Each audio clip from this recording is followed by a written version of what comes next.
Esse salmo, ele é uma oração antes da batalha. Isso me chamou muita atenção. Era uma oração antes da guerra. Nos versos de 1 a 5, nós temos o povo então orando em favor do rei. Depois, nos versos de 6 a 8, a gente tem Davi como rei fazendo uma declaração de confiança em Deus para encorajar o povo à luta. E no verso 9, o rei e o povo então juntos clamam por livramento. O salmo começa então e termina com uma súplica para que Deus ouça o seu povo e dê vitória ao exército de Israel. Só que mais do que um cântico de guerra, o Salmo 20 revela uma profunda teologia na dependência de Deus. O povo ora, o rei confia e Deus age. Eu vou repetir isso aqui. O povo ora, o rei confia e Deus age. Então, o Salmo é mais do que um cântico de guerra. Ele é uma declaração de Israel, uma declaração da confiança que eles têm no Senhor, da dependência que eles têm no Senhor. É isso que eu gostaria que você atentasse hoje aqui junto comigo, nessa teologia da dependência. Nós dependemos de Deus, é Deus quem dá a vitória ao seu povo. Então, ao mesmo tempo, o Salmo ultrapassa o horizonte imediato de Davi e aponta para um rei maior, o Messias, o rei ungido do Senhor, em quem a confiança do povo de Deus encontra o seu cumprimento definitivo. Porque quem é o rei ungido do Senhor que irá nos dar a vitória final? Jesus, o Senhor Jesus. Ele é o ungido, ele é o Messias. Ele é o rei prometido que vem para dar a vitória final ao seu povo. Então, o povo de Deus, o exército do Senhor, olha para o seu rei e confia que o seu rei vai lhes dar a vitória. Coisa maravilhosa, né? Nós pensarmos nisso, assim, o povo de Israel como exército do Senhor, mas também a igreja como exército do Senhor. Vamos por parte agora. Nessa primeira parte, o que a gente tem? Nos versos de 1 a 5, então, nós temos essa oração em favor do rei. Então, aqui é um clamor do povo em relação ao rei. Isso porque na lei de Moisés, lá em Deuteronômio, capítulo 20, versos de 1 a 4, era determinado pela lei que antes do exército, então, sair para a batalha, os oficiais deveriam juntar o povo e consagrar o povo ao Senhor. Eles deveriam se consagrar antes da batalha. Interessante, irmãos, que eu vou abrir aqui o texto rapidamente, mas se você quiser, pode deixar aí marcado no Salmo 20 que eu vou voltar. Mas olha que detalhe interessante nesse capítulo 20, de 1 a 4 de Deuteronômio. Diz assim, quando saíres para a batalha contra os teus inimigos e vires o quê? Cavalos, carros e povo mais numeroso do que tu. Guarda essa expressão aí que vai fazer sentido lá no final do Salmo. Cavalos, carros e povo mais numeroso do que tu. Não tenhas medo deles, pois o Senhor, teu Deus, te faz subir da terra, pois o Senhor, teu Deus, que te fez subir da terra do Egito, está contigo. Essa expressão quer dizer muita coisa. Porque quando ele fala, o Senhor que te fez subir da terra do Egito, está lembrando a eles como eles saíram e como foi o êxodo. Você lembra? A saída deles na Páscoa, Deus então fere Faraó com seus carros e seus cavalos, seus cavaleiros e todo o seu exército, o exército mais poderoso do mundo naquela época, e Deus então os esmaga. Israel não precisou levantar o braço. Então, se lembrar desse Deus que nos tirou do Egito, é não só se lembrar que esse Deus que nos tirou do Egito é poderoso para vencer batalhas, como é também se lembrar da aliança. Quem é o Deus que guarda o seu povo? Estes serão o meu povo e eu serei o seu Deus. Essa é a aliança de Deus com Israel. Então, se lembrar disso, é se lembrar não só que Deus é poderoso para vencer batalhas, mas é também lembrar que esse é o Deus que mantém uma aliança fiel com o seu povo. Guarde isso aí. No verso 2 ele diz, quando estiveres para entrar na batalha, o sacerdote se aproximará e falará ao povo, ouve, ó Israel, estás hoje para entrar na batalha contra os vossos inimigos. Não se desencoraje o vosso coração, não tenhais medo, nem tremais, nem vos aterrorizeis diante deles, pois o Senhor, vosso Deus, é quem vai convosco batalhar contra vossos inimigos para vos salvar. Olha essa expressão do verso 4 novamente, bem devagar, ó. Pois o Senhor, vosso Deus, é quem vai convosco batalhar contra os vossos inimigos. Irmãos, aqui tem uma coisa muito interessante do Antigo Oriente Próximo, né? Em outras palavras, dos deuses do Velho Testamento. Por que isso, pastor? Porque as guerras que aconteciam no Velho Testamento, e entender esse contexto é importante para a gente entender a relevância do Salmo 20, né? A importância do Salmo 20, a gente precisa perceber esse contexto, que as batalhas não eram só um conflito entre nações, era um conflito entre deuses. Então, quando, por exemplo, nós temos lá Davi indo enfrentar, por exemplo, o Golias, não é só para a gente ficar animado para dizer como vencer um gigante, né? Às vezes a gente as mensagens dela, 5 passos para vencer o seu gigante. Não, irmão, o texto não trata disso, não trata de você vencer o seu gigante, não. Trata-se de uma luta entre o verdadeiro Deus, o Deus de Israel, e os falsos deuses, o Deus dos filisteus. Então, o conflito não é entre o jovem pastor de ovelhas Davi e o grande guerreiro Golias. É um conflito entre o verdadeiro Deus e os falsos deuses. Os falsos deuses das nações. Por isso que quando eles estão lá, naquela batalha, só lembrando aqui para poder dar um exemplo, bem, que eu sei que os irmãos lembram dessa história, então fica mais fácil usar como exemplo, quando eles estão lá naquela batalha, o Golias fica amaldiçoando o povo de Israel. Quando Davi vai até ele, Davi diz para ele, olha, você vem contra mim com espada, lança e escudo, mas eu vou contra você em nome de quem? Do Senhor, o Deus dos exércitos, o Deus a quem você desafiou. O que Davi está dizendo para Golias? Você não desafiou só o exército, você está desafiando o nosso Deus. Então, em nome do nosso Deus, eu vou remover essa ofensa. Agora, só um parêntese aqui, uma coisa interessante nesse texto, é que todo exército está lá ouvindo a ofensa, né? Mas quem se revolta indignado é Davi, porque essa é a função do rei. Embora Saul esteja no trono, você já leu 1 Samuel 16 e sabe que quem já foi ungido rei? Davi. E o Espírito do Senhor o ungiu. Por isso que ele está indignado contra aquela ofensa. É o Espírito do Senhor dentro do rei ungido do Senhor. Não, nós vamos retirar essa ofensa de sobre Israel. Então ele vai e Deus dá vitória ao seu povo. Bom, voltando aqui, eles estão fazendo isso então, obedecendo à lei, Deuteronômio 20, de 1 a 4, como a gente acabou de ler. Estou voltando para o Salmo 20. Então, esse salmo refere-se a um desses momentos de consagração. O salmo inicia com uma série de petições dirigidas ao Senhor, mas em favor do rei. O tom aqui é coletivo, então é o povo declarando: o Senhor te ouça, o Senhor te proteja, o Senhor te envie socorro, o Senhor te sustente, o Senhor conceda o desejo do teu coração, o Senhor realize todos os teus planos. Todos esses são pedidos do povo de Deus a Deus em favor do rei, em favor do rei. E ele diz: e nós nos alegraremos na tua salvação. E isso mostra como a vida espiritual de Israel não era individualista. Eles compreendiam que o destino do rei estava intimamente ligado ao bem-estar do povo. Um detalhe aqui interessante, porque eu acabei de dizer para você que Davi está lá e ele está indignado com o que o Golias estava falando, no nosso exemplo aqui, só para a gente poder construir essa imagem. Mas o povo, o inverso também é verdadeiro.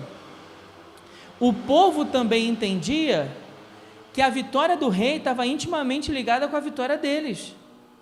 Isso era uma coisa só, não era um desejo individual, cada um, com seus problemas, não, esse é um problema de toda a nação. Então, nós estamos aqui pedindo a Deus, buscando a Deus em favor do bem-estar do povo, e a vitória do rei representava a vitória do próprio Deus sobre os seus inimigos. Isso já ficou claro, amém? Então não é só uma vitória do exército de Israel, é uma vitória do Deus de Israel. Então, no Antigo Oriente, quando a gente olha para o Velho Testamento, a gente precisa compreender isso. A dinâmica das batalhas e das guerras que estão acontecendo é uma dinâmica de deuses, para provar para Israel quem é o verdadeiro Deus. Israel, por diversas vezes, vai abandonar os termos dessa aliança, né? E vai se juntar a outros deuses das nações.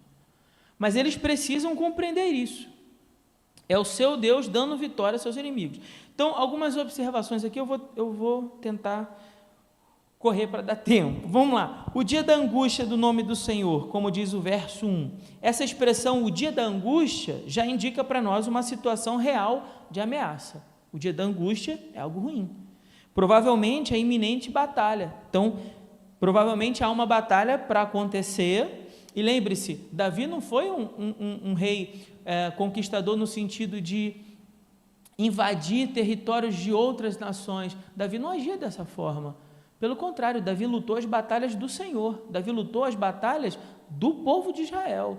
Então, normalmente, quem vinha eram os inimigos, né? Contra Israel. Então, Davi saía para defender o povo de Deus. Então, aqui há um inimigo, há um perigo iminente, e eles então vão à batalha. Contudo, o foco não está no perigo. Observe, os irmãos, o foco do Salmo não está no perigo, mas no nome do Senhor. Invocar o nome do Deus de Jacó é apelar à fidelidade de Deus da aliança. A aliança que Deus tem com Jacó, que Deus fez com Jacó, com Isaac e com Abraão.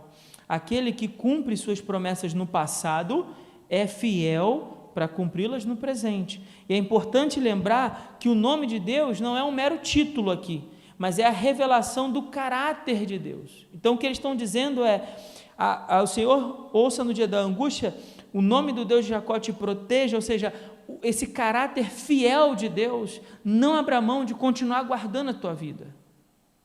Esse Deus que foi com Abraão, que foi com Isaac, com Jacó, com nossos pais, continue guardando você. É isso que eles estão dizendo. Depois, no verso 2, nós temos o socorro que vem da onde? Do santuário. Olha que interessante. Poxa, o socorro não vai vir aí de uma tropa que vai ajudar a gente, não. Reforços, né? Em situação de guerra, o que você pensa? Reforços, armamento, né? Vai chegar aí uma carruagem cheia de espadas novinhas em folha, arco e flecha para todo mundo, né? Para poder armar o exército, é isso? Não. De onde eles esperam que venha socorro? Verso 2 que eu estou lendo, do seu santuário. E o que isso significa? É o auxílio pedido, não por armas, mas da própria presença de Deus, o fato de Deus estar conosco. O santuário representa isso. O santuário, naquele período, simbolizava o lugar da habitação divina. Deus habita ali. Então, esse auxílio que vem do santuário é o auxílio, é a vitória plena que vem da nossa comunhão com Deus. Guarde isso. Vitória plena vem da nossa comunhão com Deus. Por isso eles estão esperando que o socorro venha da presença dEle, não da arma, não do que eles tinham em mãos, né? Então, depois, nós temos uma ideia aqui interessante, ele fala sobre o verso 3, sacrifício, aceitação e o favor divino. O pedido para que Deus lembre das ofertas do rei, mostra que a batalha era precedida de culto. Então, antes deles irem para a batalha, eles cultuavam o Senhor. E nesse momento de consagração, diz a lei, né, Levítico capítulo 1, que quando eles se aproximam de Deus, eles devem apresentar o que a Deus? Sacrifício, sangue em favor dos seus pecados. E a aceitação do sacrifício aponta para um relacionamento correto com Deus. Nós estamos aqui em obediência à lei de Deus para apresentar ao Senhor os sacrifícios que lhe são devidos, os sacrifícios que Deus aceita então. E esses sacrifícios é o sangue derramado pelos pecados de Israel. Isso está lá em Levítico capítulo 1. Então, a busca pela presença e pelo perdão dos pecados aqui fica evidente antes da batalha. Antes da batalha, um conserto. Antes da batalha, um relacionamento com Deus. É com base nisso que eles têm confiança para ir lutar, porque a sua relação com Deus, por isso ele fala, o Senhor se lembre das suas ofertas, aceite os teus sacrifícios. Thomas Watson, escrevendo sobre esse texto, ele diz assim, orações sem arrependimento são flechas sem ponta. Oração sem arrependimento são flechas sem ponta. Então a nossa oração com o Senhor precisa começar pelo também a nossa confissão de pecados, passa, pela nossa confissão de pecados, pelo nosso arrependimento, e essas são as flechas, mas flechas essas com ponta, que atingem os nossos inimigos. Depois ele fala sobre, o verso 4 e verso 5, fala sobre os desejos do rei. É interessante essa expressão que o povo fala, conceda-te o desejo do teu coração, realize todos os teus planos. Isso parece tão generoso, né? Imagina alguém vira e diz isso para você, conceda-te o desejo do teu coração, realize todos os teus planos. Só muito generoso, não é? Agora lembre-se, isso não é só generosidade. Isso tem a ver com a relação que eles têm de compreensão de que a vitória do rei e a realização dos bons planos de batalha significam vitória de todo o povo. Então, se os planos para a batalha forem errados, já era, o povo todo perde, todo mundo sai perdendo aqui. Então, isso também fala desse desejo coletivo, O povo pede para que Deus conceda os desejos do coração do rei, mas não se trata aqui de desejos carnais, mas de planos que estão submetidos à vontade de Deus. Então, às vezes a gente olha para esse tipo de expressão na Bíblia e tem a interpretação equivocada de achar que Deus tem alguma forma de obrigação de realizar todos os meus planos. Então, por exemplo, estou fazendo agora muitos planos para o meu 2026, e tudo bem, eu até sugiro que você realmente faça planos para 2026, fecha parênteses, mas o ponto é, esses planos não são desejo do meu coração carnal, são planos e desejos submetidos à vontade do Senhor, para que Deus receba a glória. Então é lógico que a gente deve sim ter planos, o povo de Deus deve fazer planos, claro que sim, nosso Deus é poderoso para realizar sonhos do coração, mas que todos esses planos e sonhos do coração sejam apresentados diante de Deus, submetidos à sua vontade, para que uma vez realizado, Deus obtenha glória. Deu para entender? Esse é o desejo que está expresso nesse verso. Então, se Deus der a vitória para o povo, ele diz no verso 5, nós nos alegraremos, que coisa maravilhosa, nós nos alegraremos, coisa boa isso, a alegria e os cânticos de vitória, demonstrando então uma fé genuína, daqueles que confiam que Deus vai ouvir antes mesmo da resposta. Eles já estão dizendo, nós nos alegraremos na tua salvação, e em nome do nosso Deus hastearemos bandeiras. Eles confiam que Deus vai dar a vitória para o rei na guerra, antes deles saírem em batalha. Isso é fé genuína, A certeza das coisas que se esperam, a prova daquilo que não se vê. Hebreus 11:1. Isso é fé. Eles têm certeza, porque essa certeza está pautada por um conjunto de circunstâncias favoráveis? Não. Porque essa certeza está pautada por um conjunto de armas que eles conseguiram ajuntar para poder lutar contra os seus inimigos? Também não. É uma confiança na habilidade dos guerreiros de Israel? Também não. Nada disso move a confiança deles. O que move a confiança deles, então? A certeza de que Deus vai lutar pelo seu povo. Meus amados irmãos, nós não precisamos de circunstâncias favoráveis. O nosso Deus é quem luta por nós. Então, ainda que o cenário seja totalmente contrário, os nossos inimigos em terreno mais elevado, Hoje eu lembrei muito de um irmão, me permita contar isso, eu acho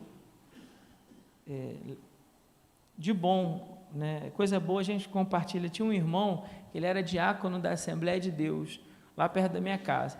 E quando estava preparando esse salmo, eu lembrei muito dele né, hoje, né?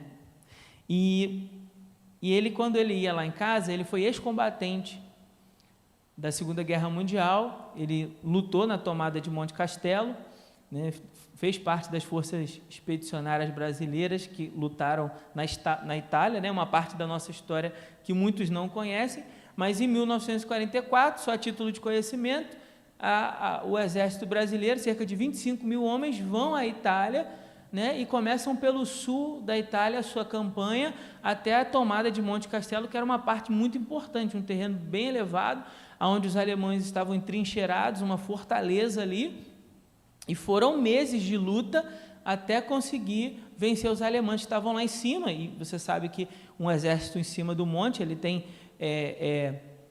vantagem, né, sobre quem está no vale, e os alemães bombardeando os soldados brasileiros sem equipamento de frio, e eles chegam lá na época do frio. Na Itália, os brasileiros nem conheciam neve, nunca tinham visto neve, você sabia disso? Que os nossos soldados lutaram sem nunca ter visto neve na vida, a ponto de colocar jornal no coturno para poder esquentar o pé. Em alguns momentos do combate, porque o combate foi duro, né, durou meses, eles lutando com charco até o peito, lama, charco quer dizer isso, lama até o peito, com a arma do lado de fora, atirando numa posição extremamente, né, complicada, desvantajosa, né, de braço para cima, enquanto os alemães de cima para baixo descendo fogo, e os brasileiros fizeram a cobra fumar. Não é nenhuma expressão sexual, isso faz parte da história, está escrito lá, né, que disseram que era mais fácil uma cobra fumar do que os brasileiros entrarem na guerra, então o exército foi lá mostrar que a cobra fuma, e fumou mesmo, eles tomaram Monte Castelo. Aquele irmão, ele era um crente fervoroso, e aí quando ele chegava lá em casa, ele sempre pedia para orar por nós, por mim, pelo meu pai. Se meu pai estiver vendo esse vídeo, vai lembrar, seu Sérgio já faleceu, mas um irmão fiel, um diácono na Assembleia de Deus, e sempre quando ele ia lá, ele cantava os hinos, principalmente os hinos que o exército canta, e que falam de Deus. Agora, olha que coisa interessante, aquele homem era um veterano de guerra, um homem que não só ouviu falar da guerra, ou leu num livro, como eu, ou viu uma cena de filme, né, como a gente vê, não, um homem que experimentou a dureza do combate, e ele tinha a maior alegria de cantar aquelas músicas, declarando que Deus deu a vitória para o seu povo. Olha que coisa maravilhosa, né? Sentimento, nós nos alegraremos, essa alegria de compartilhar de uma vitória, a vitória do povo de Deus, não é uma vitória só minha, não é uma vitória só sua, é uma vitória nossa. Eles confiam que Deus ouvirá e vai dar a resposta.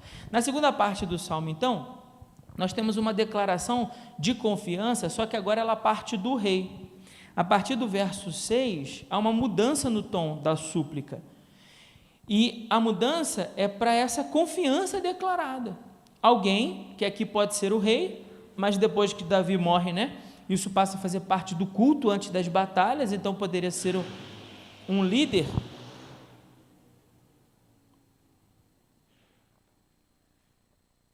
para esse momento do culto, um oficial ou até um sacerdote, e ele afirma com segurança. O que ele afirma?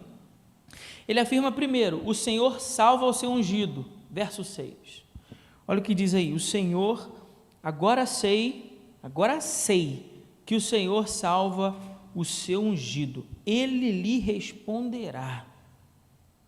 Olha que coisa maravilhosa, essa expressão ungido, o Messias, o escolhido de Deus, ela é central aqui também. Deus não apenas ouve, mas ele age em favor daquele a quem ele escolheu.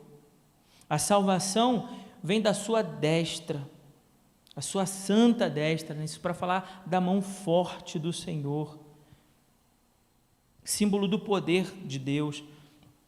Calvino, escrevendo sobre esse salmo, afirmou: aprendemos que Deus jamais abandona aqueles a quem ele chama para cumprir os seus propósitos. Quando olhamos para esse verso, a gente precisa aprender isso. Deus jamais abandona aqueles que ele chamou para cumprir o seu propósito. E nós, como igreja do Senhor, somos esse povo chamado por Deus para o cumprimento do seu propósito. Então Deus jamais nos abandonará. Por isso essa frase é tão verdadeira para nós: o Senhor salva o seu ungido. O ungido do Senhor é o Cristo, e nós partilhamos da unção que está sobre ele. Depois ele diz, aqui o verso 7, o verso 7 ele tem esse contraste, que é o coração aqui também desse salmo, né? Ele diz, uns confiam em carros, outros em cavalos, mas nós invocaremos o nome do Senhor. Esse contraste aqui, lembra, porque a gente já leu aqui agora, Deuteronômio 20, então ele está fazendo esse paralelo, e ele está contrastando isso para dizer, uns confiam em carro, outros em cavalos, mas nós confiamos em Deus. Aqui está o coração teológico do Salmo, né? A teologia apresentada pelo Salmo. Carros e cavalos aqui representam um poder militar, os recursos humanos. Lembra que eu disse? O faraó tinha muitos recursos à sua disposição, não é? Quando Moisés então escreve aquelas palavras. E esses recursos humanos, todos empregados para conduzir o povo à vitória. Mas o povo de Deus não confia nos recursos humanos. O povo de Deus confia no Senhor. No Senhor.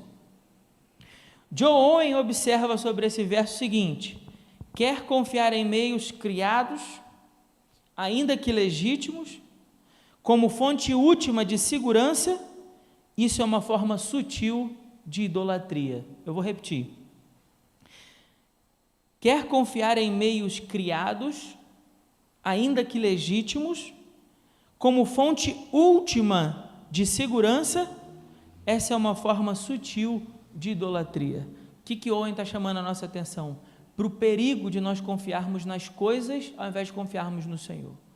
Para o perigo da gente confiar nos recursos, no dinheiro, no plano de saúde, no trabalho, na capacidade humana, na força do braço. A nossa confiança não deve estar nessas coisas. Nós podemos até nos fazer valer dos recursos humanos legítimos para alcançar as vitórias, mas eles não são a nossa última fonte de esperança, a nossa primeira, que eu quero dizer, a nossa principal fonte de esperança. Nossa confiança é no Senhor. É isso que ele está querendo dizer aqui com esse verso. No verso 8 ele diz, uns tropeçam e caem, e aqui fala da queda dos soberbos. Enquanto isso, a firmeza está naqueles que confiam no Senhor.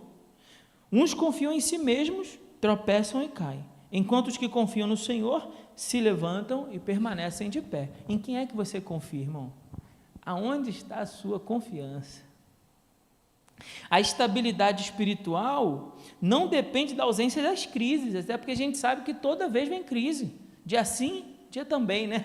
Eu ia falar dia sim, dia não, mas eu pensei bem agora, dia sim, dia também, né? A gente brincava, numa empresa que eu trabalhei dentro da Marinha, que a gente falava assim, é dia par e dia ímpar. Então, dia par e dia ímpar tem crise. E essa crise, a nossa estabilidade não depende dela. A solidez de uma fé firme se baseia na confiança no Senhor. Então, é assim que a gente permanece de pé, porque confiamos em Deus. Não que as crises não virão, elas vão acontecer, irmãos. E, infelizmente, essa é uma notícia que eu tenho que te dar, né? Ainda mais que a gente vive num tempo onde as pessoas inventam uma falsa doutrina por aí, de que se você veio para a igreja, você vai parar de sofrer. Então, venha para a igreja, venha para Jesus e deixe sofrer. Seus problemas estão resolvidos. É como se você ganhasse um cartão carimbado e você tem passe livre pela essa vida, meu irmão. Nem doente você não fica. Óculos, você não usa. Você só usa porque você não tem fé para ser curado, né? E esse tanto de baboseira, de misticismo religioso que tem por aí, ignora uma verdade imutável. No mundo tereis aflições, mas tende bom ânimo. Eu venci o mundo. Então, a nossa confiança não é que a gente não vai ter aflição no mundo. A nossa confiança está naquele que venceu o mundo e aquele que dá vitória ao seu povo. E então, o Salmo termina no verso 9 com esse clamor pelo livramento. O salmista termina como ele começou com uma oração e vai terminar com uma oração. Ó Senhor, dá livramento, dá vitória, em algumas traduções, né? Talvez a sua, dá vitória ao rei, responde-nos quando clamamos. Isso ensina que a confiança verdadeira não elimina a dependência em Deus. Isso ensina que a confiança verdadeira não elimina a dependência, mas a aprofunda. Mesmo após declarar a fé de que eles estão sendo ouvidos por Deus, o povo continua clamando. O povo não deixou de clamar, não. Eles têm fé, mas continuam clamando para que Deus dê vitória, a vitória que pertence ao Senhor, e essa é a esperança do seu povo, da sua resposta graciosa, então, sobre eles. Para a gente fechar, qual é a grande ideia, então, para a gente tentar resumir essa mensagem em poucas palavras? O povo de Deus, ele encontra segurança e vitória, não em recursos humanos. Guarde isso no seu coração. Não em recursos humanos, mas no Senhor da aliança. No Deus que ouve a oração, sustenta o seu ungido e concede salvação ao seu povo. Esse é o Deus que nós confiamos. Um Deus que ouve a oração. Um Deus que sustenta os seus ungidos e concede salvação ao seu povo. O Salmo 20 nos ensina que a verdadeira vitória nasce da oração. Ela se sustenta na confiança e termina na glória de Deus.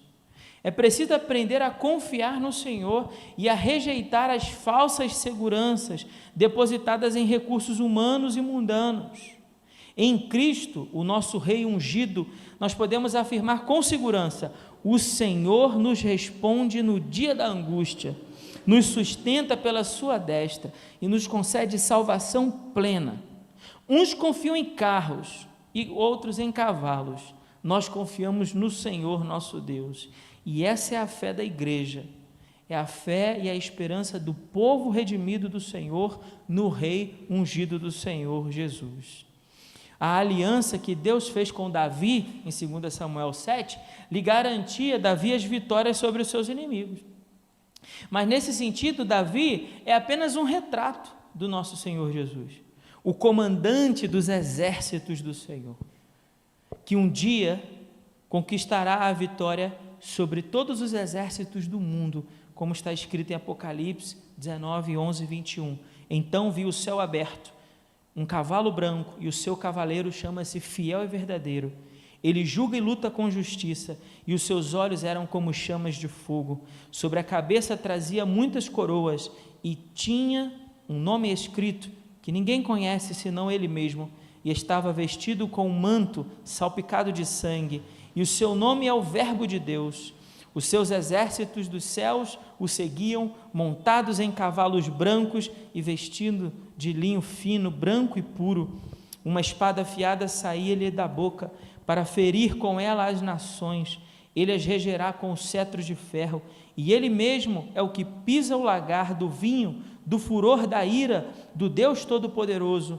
No manto sobre a sua coxa está escrito o nome: Rei dos Reis, Senhor dos Senhores. Vi um anjo em pé no sol, que clamava em alta voz, dizendo a todas as aves que voam pelo meio do céu: vinde, ajuntai-vos para a grande ceia de Deus, para comerdes a carne de reis, de comandantes, de poderosos, de cavalos e de seus cavaleiros, sim, a carne de todos os homens, livres e escravos, pequenos e grandes. Então vi a besta e os reis da terra e os seus exércitos reunidos para atacarem o cavaleiro e o seu exército. Mas a besta foi presa, e com ela o falso profeta, que realizou diante dela os sinais, que enganou os que receberam o sinal da besta e que os adoraram a sua imagem. Esses dois foram jogados vivos no lago de fogo que arde com enxofre, e os demais foram mortos pela espada que saía da boca daquele que estava montado no cavalo, e todas as aves se fartaram da carne deles. Esse trecho narra a vitória final do Senhor Jesus sobre todos os reinos da terra, a vitória do ungido do Senhor, e a vitória do seu ungido é a vitória da sua igreja no final. Só para terminar, irmãos, me permita rapidamente fazer algumas aplicações. Nós devemos aprender a orar antes de agir. Uma das coisas que esse salmo me ensina é se consagrar antes das lutas. Ore antes de agir. Reconheça a sua total dependência de Deus. Esse salmo nos ensina que o povo de Deus não inicia suas batalhas confiando em planos, na força militar ou humana, mas na oração. O povo de Deus confia na oração. Antes que o rei vá à guerra, o povo se reúne para orar. reconhecendo que a vitória vem do Senhor. E essa ordem para nós é importante. Primeiro a oração, depois a ação. Guarde isso. Primeiro a oração, depois a ação. Outra coisa que esse salmo nos ensina é que ele nos convida a examinar as nossas falsas seguranças. Aonde está a sua confiança? No que você tem confiado? O contraste central do salmo, nós já falamos. Uns confiam em carros e em cavalos. E nós? Confiamos no nome do Senhor. Isso expõe uma realidade espiritual. O coração humano sempre busca recursos, sempre busca meios visíveis e controláveis, mas o povo do Senhor deposita sua confiança em Deus. Hoje, os nossos carros e cavalos podem ser os recursos financeiros, estruturas, estratégias, influência política, reputação, conhecimento humano. O Salmo não condena o uso dessas coisas, mas ele denuncia a confiança nelas. A confiança de Davi, a confiança do povo de Israel deve ser a mesma que a nossa, uma confiança em Deus. Uma fé bíblica nos lembra que a verdadeira segurança não está na suficiência do homem, mas na fidelidade do Senhor. Guarde isso. Isso é uma fé bíblica. A segurança não vem dos recursos, vem do Senhor, como está escrito. O cavalo prepara-se para o dia da batalha, mas a vitória vem do Senhor. Provérbios 21, 31. Terceiro, nós devemos nos apoiar espiritualmente, devemos apoiar espiritualmente nossos líderes por meio da intercessão. Nesse salmo, o povo ora pelo rei, porque entende que a vitória dele afeta toda a nação. Aqui há uma teologia profunda sobre liderança. O bem-estar espiritual do povo está ligado à sua liderança.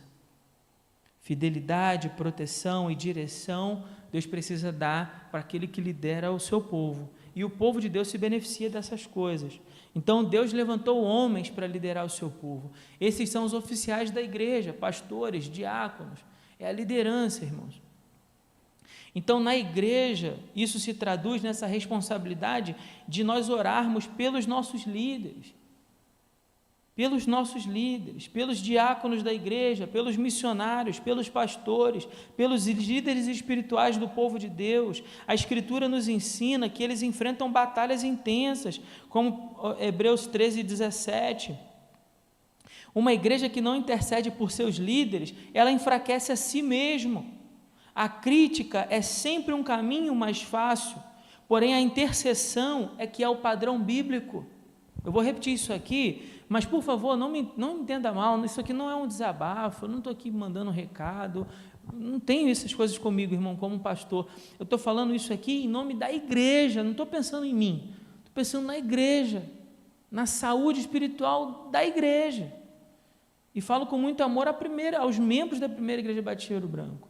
Então, orar pelos seus líderes, orar pelos oficiais da igreja, pela liderança espiritual da igreja, esse é o padrão bíblico.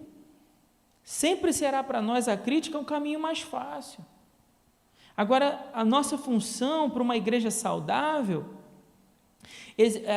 é orar pela liderança espiritual, para que a liderança espiritual possa conduzir sua igreja com fidelidade a Deus, sustentada por essa oração, pelo amor, pelo apoio espiritual. Eu agradeço a Deus que os irmãos são muito carinhosos comigo, eu louvo a Deus por isso, mas eu já convivi com pessoas que se ressentiam nos cultos quando um irmão orava pelo pastor da igreja. Você percebia nitidamente que a pessoa ficava enciumada. Gente, isso é de uma infantilidade grosseira, porque a gente precisa entender que quando a liderança espiritual da igreja ela está coberta e protegida de oração, ela vai ter uma saúde espiritual maior para conduzir todo o rebanho. Então, a estratégia do diabo continua, né? Fere o pastor para que as ovelhas se dispersem. Então, os ataques sempre acontecerão na liderança, seja pastor, oficial, seja um diácono, seja um missionário, seja um líder ministerial da igreja, os ataques sempre vão acontecer para desestabilizar o povo de Deus. A gente precisa ser mais inteligente que isso. A gente precisa olhar além, às vezes, das confusões e entender que a nossa guerra não é contra carne ou sangue, mas contra, quem lembra? Princípios que operam nas regiões celestiais. Existe um exército espiritual da maldade que luta contra a igreja. A gente não pode se esquecer disso, tá certo? Devemos viver com esperança e confiança, sabendo que Deus ouve orações, salva e sustenta o seu povo em Cristo. O Salmo faz uma confissão de fé serena. Agora sei que o Senhor salva o seu ungido.